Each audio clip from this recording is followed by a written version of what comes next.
어떤 나그네가 산길을 가다가 호랑이를 만나게 되었습니다. 당황스럽기도 하고 무섭기도 하고, 이분이 아마 예수 믿는 사람이었던 모양입니다. 기도를 해야 되는데 생각나는 기도가 없어서 늘 외웠던 주기도문이 생각났습니다. 주기도문 중에 시험에 빠지지 않게 하시고 악에서 구하소서, 그것을 계속 반복해서 기도합니다. 근데 가만히 보니까 호랑이도 기도하고 있습니다. 그래서 어떻게 기도하는가 봤더니 일용할 양식을 주셔서 감사합니다. 주기도문은 아주 유명하죠. 우리 모든 기도의 표준이고, 또 우리가 이 기도를 중심으로 우리의 기도를 드리는 것을 많이 보게 됩니다.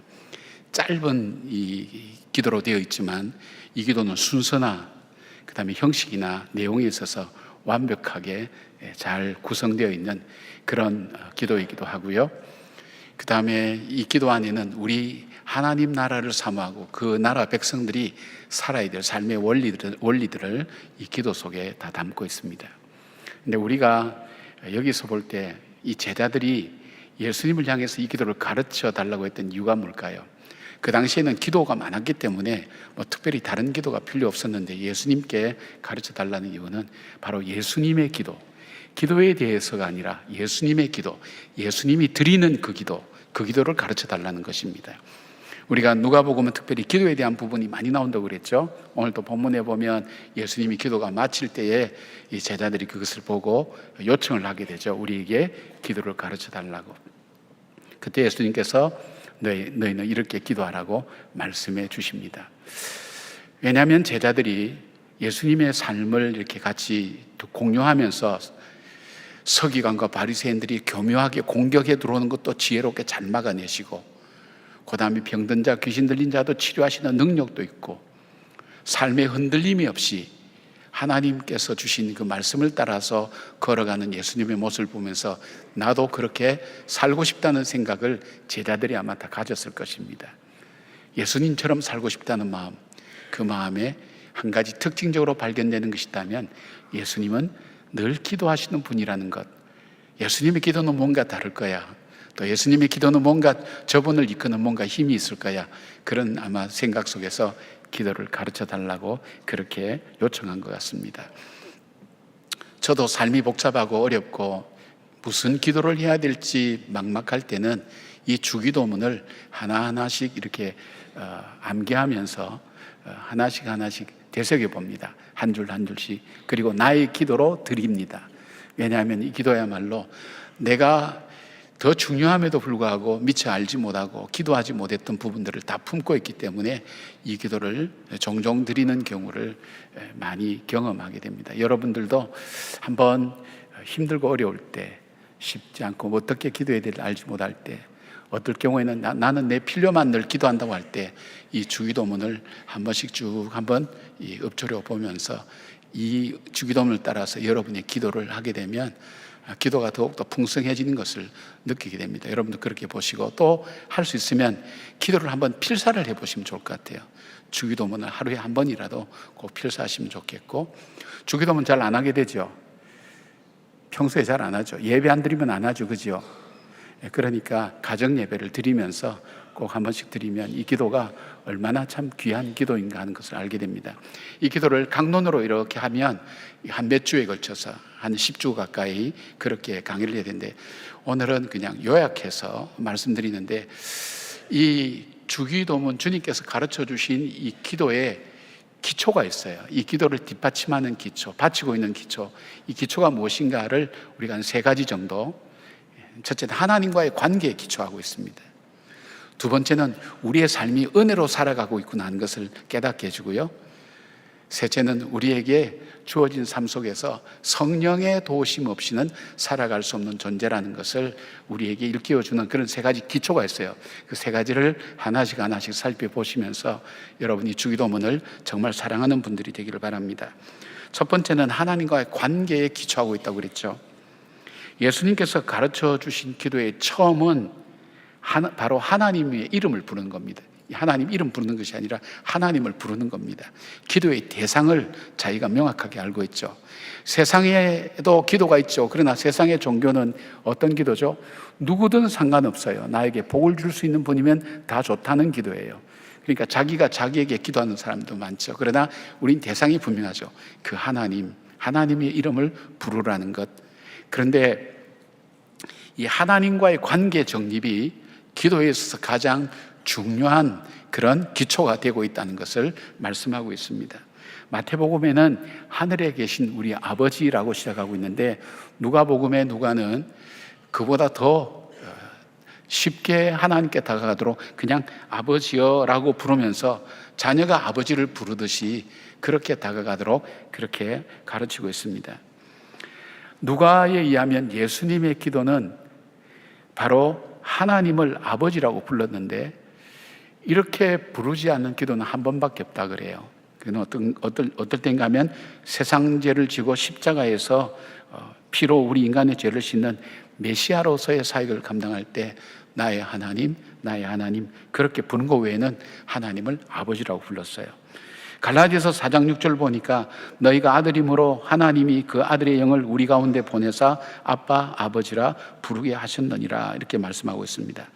예수님이 아버지라고 부른 이 파테르는 아람어로 아바라는 그런 말입니다. 아바라는 말은 아들이 또 자녀가 그 아빠를 부를 때 부르는 아주 다정하고 친숙한 그런 표현이죠. 아빠 얘기 들으면 기분 참 좋으시죠. 그죠?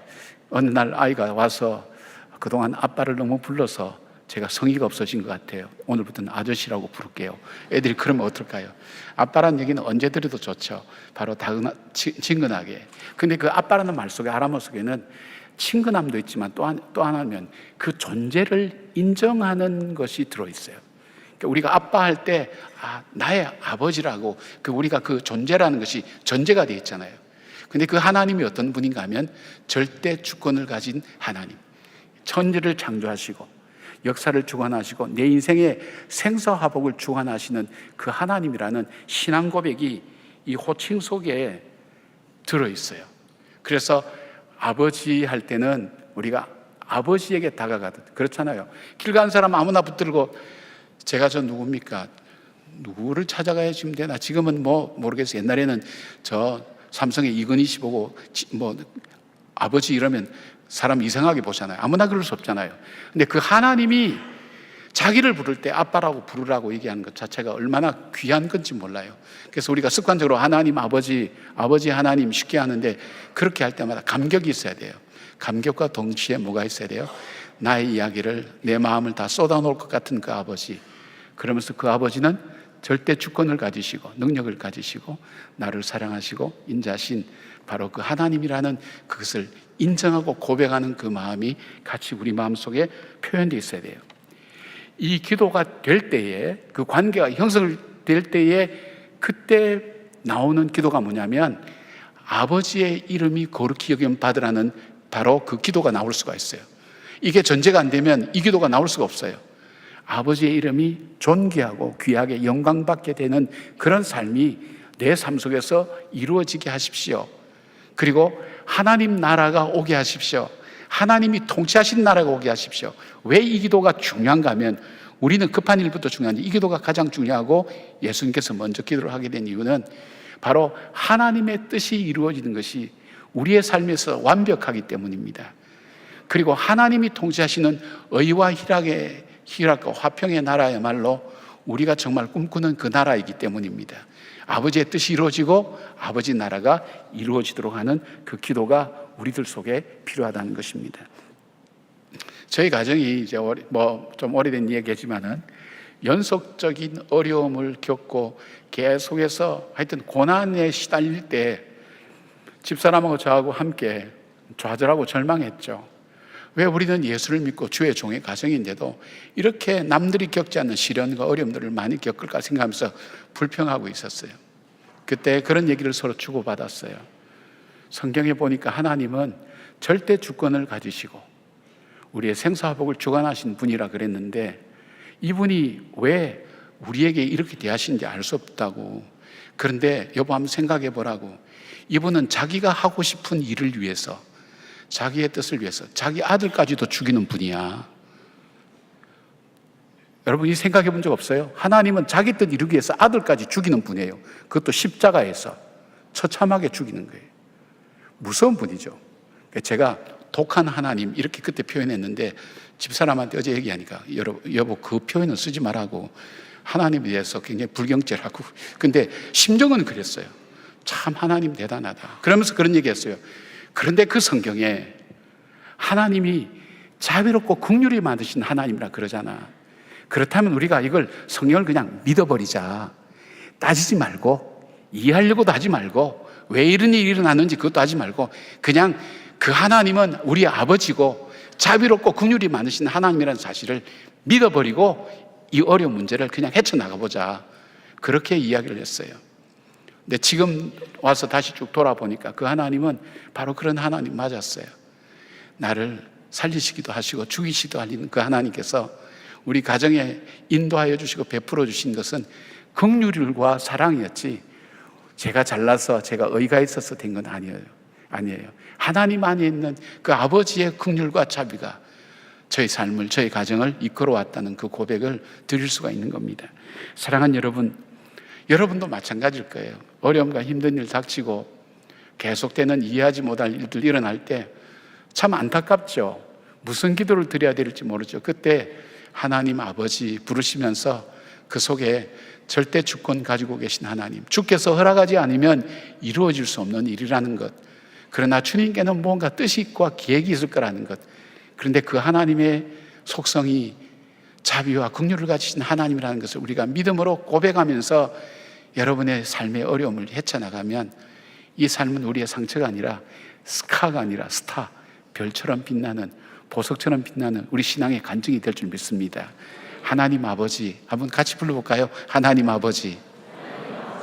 어떤 분들은 나는 아버지 하나님 부르는데 왜 하나님 아버지라 부르냐, 그런데 뭐 순서는 바뀌어도 상관없을 것 같아요. 자, 이 하나님 아버지의 관계가 이 주기도문 속에는 전제로 되어 있어요. 기초가 되어 있어요. 또 하나의 기초가 있다면 하나님의 은혜로 우리는 살아간다는 것을 이 기도는 우리에게 알려주고 있어요. 주님은 하나님과의 관계를 먼저 확인한 기도를 드린 다음에 이 땅을 살아가는 우리가 하나님의 은혜로 살아감을 깨닫고 그 은혜를 구해야 된다는 것을 말씀하고 있어요. 3절 4절을 보니까 우리가 우리에게 날마다 일용할 양식을 주시옵고 우리가 우리에게 죄지은 모든 사람을 용서하오니 우리 죄도 사하여 주시옵고 그랬어요.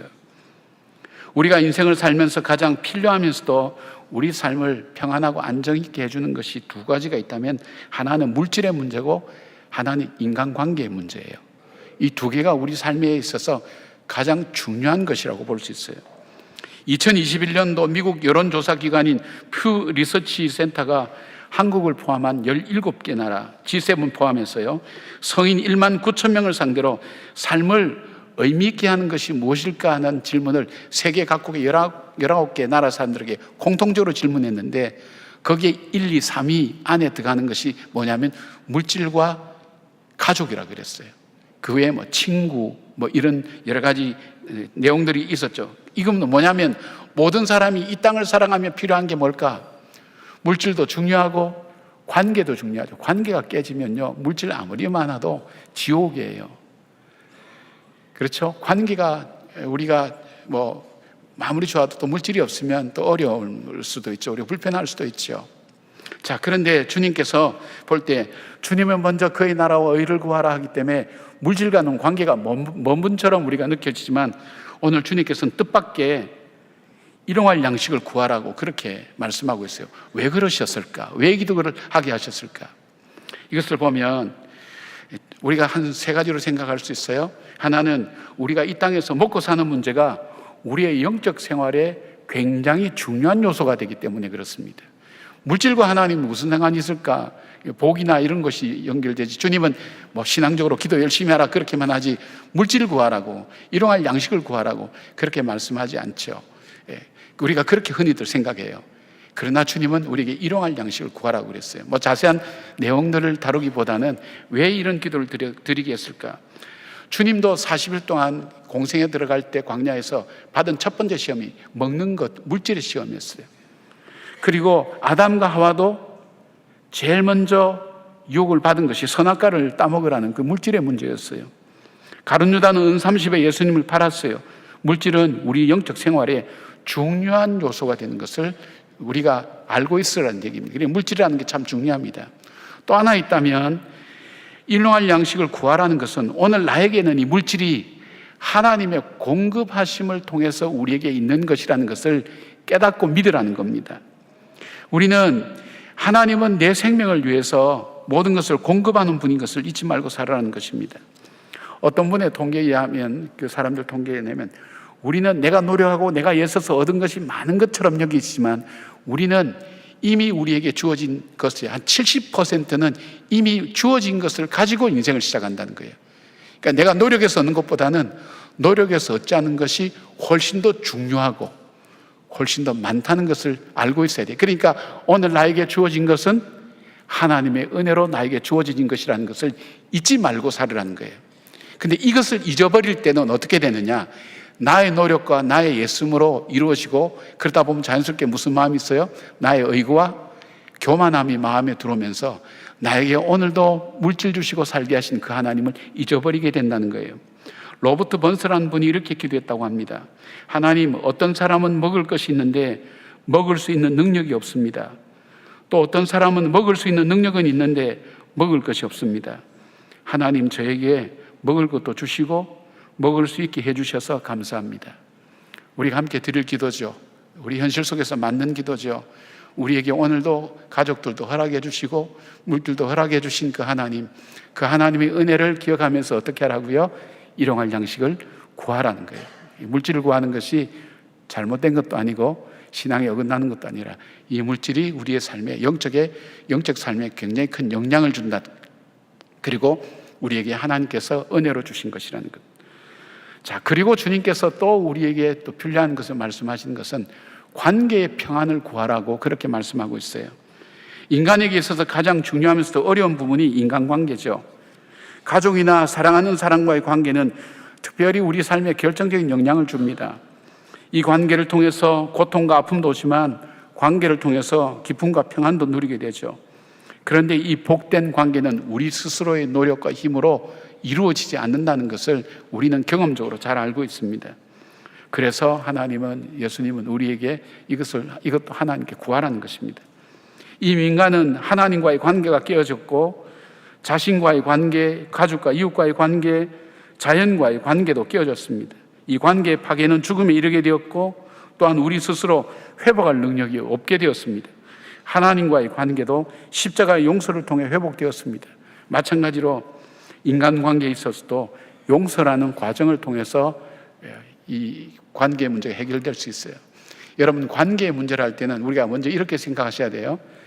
저 사람과 나 사이의 문제라고 생각해서만은 안 되고요. 내 안에 문제가 생기면 이게 상처가 되면 이 상처가 만들어가는 삶을 살게 돼요. 내 안에 문제가 있으면 문제 있는 내가 만드는 관계는 문제 있는 관계를 만들어가게 돼 있어요. 그러니까 내 안에서 평안함을 누리고 하기 위해서는 내 스스로 내 안에서 용서하셔야 돼요. 용서는 과거를 과거로 보내는 놀라운 지혜와 힘이 용서 가운데 있어요. 용서되지 않는 문제는 나에게 상처가 되어서 나 스스로 잘못된 것을 바른 것인 줄 알고 선택하고 결정해가는 결정적인 어려움들을 많이 범하게 되는 경우를 종종 보게 됩니다. 이 관계를 회복하는 게 어떤 걸까요? 먼저 우리 자신이 하나님의 은혜 가운데 살고 있다는 것을 고백할 수 있어야 됩니다. 물질의 문제도 마찬가지지만 오늘도 하나님께서 평안을 누리고 관계 속에서 살아가는 것은 하나님께 주신 그 용서하심이 나의 삶에 있었기 때문에 가능하다. 그러니까 하나님의 길이 참으시고 용서하시는 하나님의 그 은혜를 기억할 때 달라지는 거예요. 재미있는 예가 있어요. 고정에 이 말씀 좀 드릴게요. 히브리서 12장 15절에 너희는 하나님의 은혜가 이르지 못하는 자가 없게 하고 그렇게 말씀하고 있어요. 하나님 은혜가 내 속에 넘쳐날 때 용서가 일어나는 경우가 되죠. 그리고 또 하나 있다면 우리는 살면서 용서를 해주어야 될 때도 있지만 용서를 구해야 되는 삶을 살 수밖에 없는 것이 우리 인생이라는 거예요. 여러분은 용서해 줄 것만 머리 가득 남아있죠. 그런데 다른 사람한테 한번 물어보세요. 나도 모르는 사이에 다른 사람에게 용서를 구해야 될 일을 나도 하면서 살고 있다는 것을 깨달으라는 거예요. 우리는 용서를 해줘야 될 것만 있기 때문에 속상한 거예요. 저거 때가 오면 한번 봐야지, 이런 생각을 여러분 하고 있는데 그건 아니에요. 내가 내 자신 속에, 나도 인생 살면서 용서를 받아야, 구해야 될 때가 있는 인생이라는 것을 인정하는 겸손함이 내 속에 있어야 우리가 이 관계 문제가 해결될 수가 있는 거예요. 영화를 봤는데, 재미있는 영화인데 제가 제목도 잃어버렸어요. 어떤 분이 그런 얘기를 합니다. 선생님이 그런 얘기를 합니다. 밑 빠진 독을 갖다가 이 독에 물을 가득 채우라는 것입니다. 독을 메꿔서도 안 되고 이 상태 이대로 독에 물을 가득 채우라고. 제자들이 끙끙 앓습니다. 여러분, 밑 빠진 독에 물 붓기라는 얘기 있죠. 불가능하다는 얘기거든요. 마지막 순간에 제자 하나가 이 항아리를 들고 어디로 가는가 하면 저 폭포수처럼 물이 고여있는 그곳에 이 항아리를 그냥 담굽니다. 담그니까 밑 빠진 독에 물이 차 있는 거예요. 생각해 보셨어요?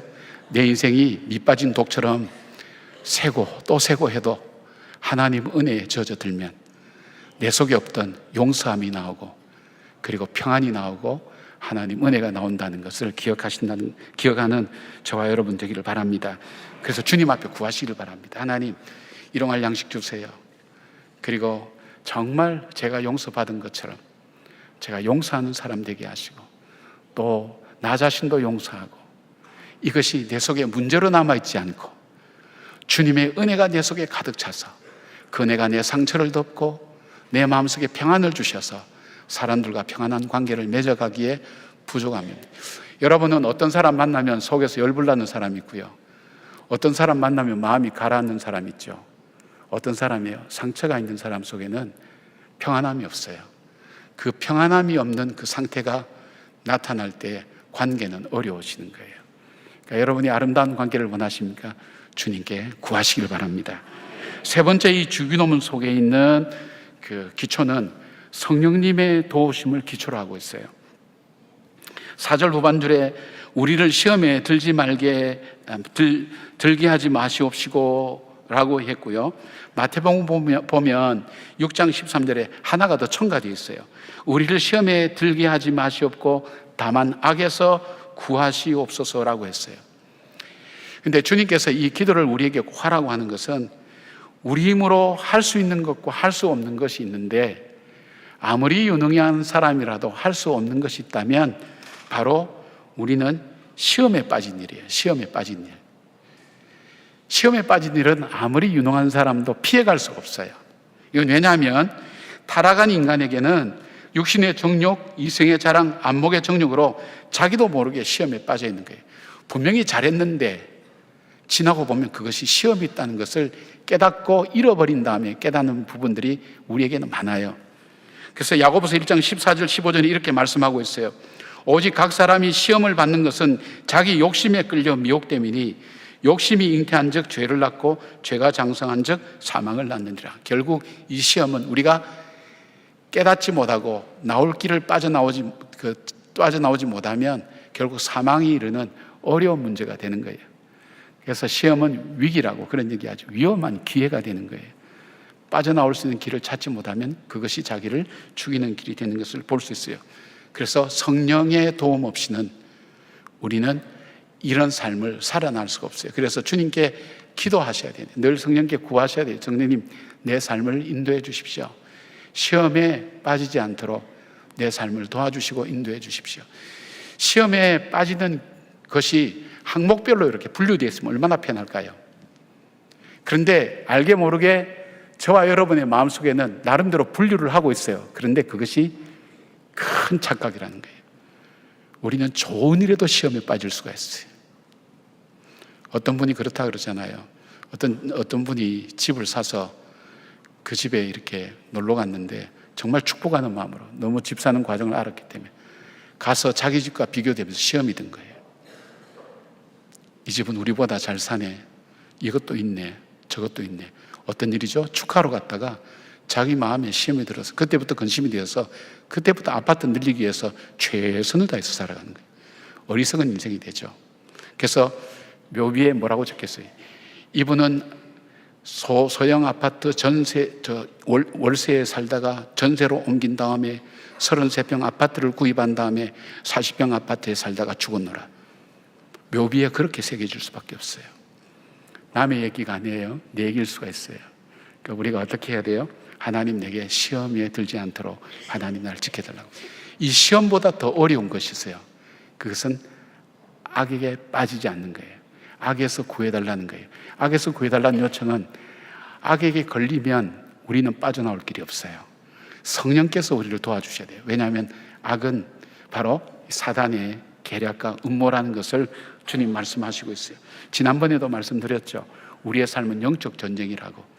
우리가 복음을 가지고 있고 구원받은 백성이기 때문에 사단은 끊임없이 우리로 하여금 하나님의 백성답게 살지 못하도록, 우리가 받은 이 큰 구원이 우리의 기쁨이 되지 못하도록 기가 막히게 우리의 삶을 공격하면서 우리로 하여금 넘어뜨리고 하나님 뜻대로 살지 못하고 하나님 뜻을 이루지 못하도록 끊임없이 방해하는 구체적인 인격적인 존재라고, 우리보다 월등하고 탁월한 존재라고 말씀을 드렸어요.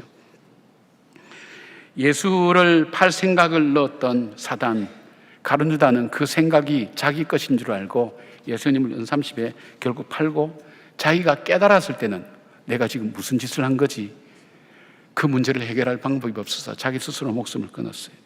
그러나 베드로를 한번 보십시오. 베드로도 사단이 밀가부듯 한다고 했지만은 주님께서 기도하셔서 베드로를 돌이킬 수가 있었습니다. 그 뒤로부터 베드로는 자기 의지하지 않고 성령님께 구하는 삶을 살았어요. 그리고 베드로전서 5장 8절에 이렇게 우리에게 알려주고 있습니다. 근신하라 깨어라, 너희 대적 마귀가 우는 사자같이 두루다니며 삼킬 자를 찾나니라고 말씀하고 있고, 에베소서 6장 17절 18절에 구원의 투구와 성령의 검 곧 하나님의 말씀을 가지라, 모든 기도와 간구를 하되 항상 성령 안에서 기도하고 이를 위하여 깨어 구하기를 항상 힘쓰며 여러 성도를 위하여 구하라고 권고하고 있죠. 왜 주님께서 악에게 구해달라는 기도를 하게 했을까요? 하나님의 보호하심이 없이는, 인도하심이 없이는 우리는 구원의 복을 누리지도 못하고 주님의 뜻을 이룰 수 없는 연약한 존재라는 것을 우리가 알기 때문이에요. 인간의 힘으로는 절대로 사단을 이길 수가 없어요. 요한일서 4장 4절에 이렇게 말씀합니다. 자녀들아, 너희는 하나님께 속하였고 또 그들을 이겼나니 이는 너희 안에 계시니가 세상에 있는 자보다 크심이라고 말씀하고 있어요.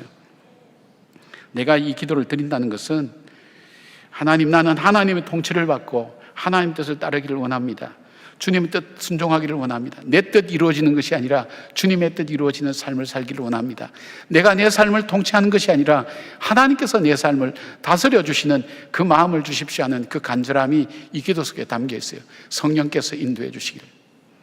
옛날에 목선, 나무로 만든 배를 만들 때에는 가장 신경 쓰는 것이 돛이라 그래요. 돛을 세울 때 이 돛을 세우는 나무는 많은 시련을 겪은 나무를 세운다 그래요. 그래서 태풍으로 배가 파손될 때 이 선원들이 살아나갈 수 있는 방법이 있는데, 이 폭풍 가운데 그것은 그 돛에 자기의 몸을 밧줄로 묶는 겁니다. 그럴 때에 파도에 휩쓸리지 않고 살아서 나갈 수가 있는 겁니다. 물에 가라앉지 않고. 마찬가지로 여러분, 내 속에 알 수 없는 시험이 와요. 나는 이해하지 못하는, 왠지 마음이 무거워요, 힘들어요, 불편해요, 불안해요, 두려워요, 분노가 마음속에 계속 차올라요. 나도 이해하지 못한 내 모습이에요. 그때는 어떻게 할까요? 성령님께 철저히 나를 묶는 수밖에 없어요. 묶어야만이 내가 살아날 수 있어요. 내 힘으로는 극복할 수가 없어요. 사이렌이라는 신이 있잖아요. 이 신에 대한 얘기를 아시죠? 어느 지역으로 가게 되면 거기에 요정들이 부르는 그 노래가 얼마나 매혹적인지 선원들이 자기도 모르게 노를 지어서 그쪽으로 가다가 급하게 암초에 부딪혀서 다 죽게 된다는 그 사이렌이에요. 그래서 이것을 아는 어떤 사람이 묵습니다. 사람들 보고 나를 기둥에 묶으라고. 그 선장이 그래요. 나를 기둥에 묶으라고. 근데 그 사이렌 소리가 들을 때 전부 다 귀를 막게 하고, 사이렌 소리를 들을 때 그걸 듣지 않았어요. 묶여있기 때문에 자기는 할 수 없는 거예요. 얘기하고 싶어도 못 가는 거예요. 내가 성령께 묶인 바가 되면 내 자신의 이 한계에서 벗어날 수가 있습니다. 하나님이 나를 도우시기 때문입니다. 어떻게 해야 될까요? 그러니까 하나님, 시험에 빠지지 않게 하시고 악에서 구해달라는 기도를 하셔야 되죠. 저는 아침에 눈을 뜨면 이 기도를 제일 먼저 합니다. 첫 마디가 주님 오늘도 시험내에 빠지지 않게 하시고 악에서 구해 주십시오. 왜냐하면 시험이 되려고 하니까 어떤 일도 시험으로 나에게 다가오더라고요. 그리고 사단이 여기저기에 덫을 놓아서 나로 하여금 넘어지게 만드는 일들이 얼마나 많은지 알지 못합니다. 깨달았을 때는 이미 많은 걸 잃어버리고 난 뒤에. 그러니까 이 기도를 꼭 드리시라는 거예요. 그래서 세계적인 신약학자인 김세현 박사님은 주기도문 강의에서 이렇게 말씀하고 있어요. 주기도문은 하나님의 주권을 다시 삶 가운데 세우고 자신이 하나님의 백성임을 기억하고 고백하는 기도다, 그렇게 했어요. 근데 이 마태복음, 누가복음 없는데 마태복음의 주기도문 마지막에는 나라와 권세와 영광이 아버지께 있사옵니다라고 마무리되고 있는데, 여기에 우리 주기도문에는, 우리 성경에는 빠져있는 번역이 안 된 것이 있어요. 호티라는 단어인데 이 접속사예요. 이 접속사의 뜻이 뭐냐면, 왜냐하면, 이 뜻은 뭐냐면 우리가 하늘에 계신 우리 아버지부터 부르고 지금까지 쭉 기도해왔던 것을 그렇게 기도해야 될 이유가 뭐냐? 왜냐하면 나라와 권세와 능력이 아버지께 영원히 있다 그랬어요. 아버지께 영원히 있다. 나라라는 것은 통치하심, 하나님의 다스리심, 내 삶을 다스리는 것도, 세상을 다스리는 것도 하나님께 있기 때문에, 그리고 내가 인생을 살아갈 때 살아갈 수 있는 힘을 얻는 그 권세와 능력도 하나님께 있고 영광도 하나님께 있기에 그 하나님 앞에 우리가 기도해야 된다는 것을 말씀하고 있어요. 우리가 기도할 때 시편 103편 13절에 이런 말씀합니다. 아버지가 자식을 긍휼히 여김같이 여호와께서는 자기를 경외하는 자를 긍휼히 여기시나니, 그렇게 말씀하고 있습니다. 기도를 잘하는 것은 기도의 이론과 지식에 대해서 많이 아는 사람이 아닙니다. 기도를 잘하는 사람은 기도를 하는 사람입니다. 그리고 주님이 가르쳐 주신 올바른 기도를 할 때 진실로 하나님의 능력과 은혜를 체험하게 될 것입니다. 1987년도, 오래전이죠. 캐나다 프레데릭 백이라는 사람이 감독한 나무를 심은 사람이라는 30분짜리 애니메이션이 있습니다. 실화를 바탕으로 만들어졌다 그러죠. 20대의 작가가 여행하다가 55살에 엘제아르 부피에라는 사람을 만납니다. 그는 알프스의 프로방스 지방 해발 1200m 이상에 사는 외로운 사람으로 아내와 아들을 잃은 후에 개 한 마리와 양 30마리를 치는 양치로 그는 살아가고 있었습니다. 한편 원래 그것은 숲이 우거진 곳이었는데 벌목으로 숲이 사라지고 샘이 말라서 사람들이 결국 떠났고, 결국 이 동네는 유령의 마을이 되어서 사람들을 찾아볼 수가 없었습니다. 작가는 이 엘자르에게 묻습니다. 당신은 여기서 무엇을 하고 있습니까? 그 질문 앞에 그는 이렇게 얘기합니다. 황무지에 하루에 100개씩 튼튼한 도토리를 심고 있다고, 이 잣나무를 심고 있다는 거죠. 그는 30년 동안 87살이 되기까지 꾸준히 참나무 및 다양한 나무를 심고 있었어요. 30년이 지난 후 프로방스 지역에는 방대한 산림이 조성되었습니다.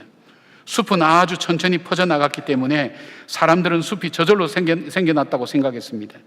이곳은 예전의 마을이 아니었습니다. 숲이 있고 시냇물이 흐르며 다양한 짐승이 살고 있었고, 사람들은 비싼 땅값의 도시에서 떠나서 바로 전원도시인 이곳에 이주해서 살기 시작했는데, 이것은 얼마 되지 않아서 불과 사람들이 살고 싶은 1만 명이 사는 도시가 되었어요. 아무도 알아주지 않았지만 그는 매일매일, 그리고 이 도토리를 심으면서 바로 이 참나무를 갖고 가고 여러 가지 나무를 심었던 것입니다. 아무도 알아주지 않았지만 황무지였던 그곳에 하나님의 회복을 기대하면서 믿음으로 고독과 싸우면서 씨를 뿌린 결과였습니다. 사랑하는 여러분, 우리가 기도할 때 허공을 향해 부르짖는 것과 같은 느낌이 들 때가 있어요. 기도에도 응답도 없고 소리도 없고, 하나님 음성 한 번만이라도 들려주면 좋을 것 같은데 하나님은 그렇게 응답하실 때도 있지만 그렇지 않을 때도 많고요. 사랑하는 여러분, 낙심하지 말고 기도 씨앗을 꾸준히 뿌리시길 바랍니다. 그럴 때 하나님의 때가 될 때 응답하신다는 것 기억하시고, 절망하지 말고 여러분 기도하시고, 힘들어서 기도가 안 될 때는 주기도문을 계속 하시고요. 여러분에게 부탁은 힘들 때는 주기도문을 한번 필사해 보시기 바랍니다. 그럴 때 하나님이 주시는 하나님의 음성이 분명히 여러분의 기도 생활 속에 임재하시리라 믿습니다. 기도하겠습니다. 감사합니다, 주님. 어떻게 하면 멋진 기도를 드릴 때가 아니라 바른 기도를 드릴까 하나님 앞에 기도하는 저희들 되게 하시고, 우리의 뜻이 아니라 아버지의 뜻이 이루어질 때 완전하게 되는 줄 믿사오니 주님 뜻 이루어지며 주님 통치하신 나라가 되도록 간구하는 믿음의 사람들로 하나님께 올려드리는 기도가 되게 하여 주시옵소서. 응답이 더디 온다 할지라도 낙심하지 않고 믿음으로 하나님 앞에서 살아가는 주의 백성들 되게 하여 주시옵소서. 예수님의 이름으로 기도드리옵나이다. 아멘. 다 같이 일어나